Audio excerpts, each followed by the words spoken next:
நம்மளுடைய ஜாதக கட்டமும் நம்மளுடைய வளர்ப்பும் நம்மளுடைய வீடும் ஒன்றோடு ஒன்று தொடர்புடையது.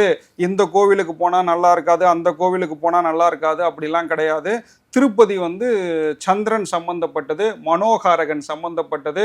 திருப்பதி போனால் திருப்பம் உண்டு, நிச்சயமாக நடக்கும்.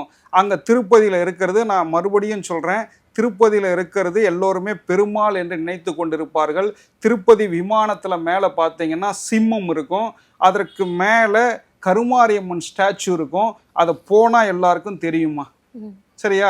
அது வந்து பெரியவர்கள் என்ன சொல்லுவாங்கன்னா அதர்வன காளி ரூபமாக அங்கே இருப்பதாக ஐதீகம்.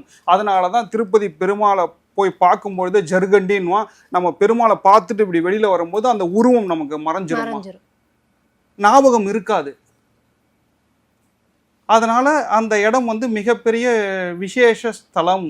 நீங்கள் பெருமாள் நினச்சிங்கன்னா பெருமாள், உள்ளே இருக்கிறது கருமாரியம்மன் நினச்சிங்கன்னா கருமாரியம்மன், அதர்வன காளின்னு நினச்சிங்கன்னா அதர்வன காளி. அப்போ திருப்பதிக்கு போகலாமா அப்படின்னா தாராளமாக போகலாம்.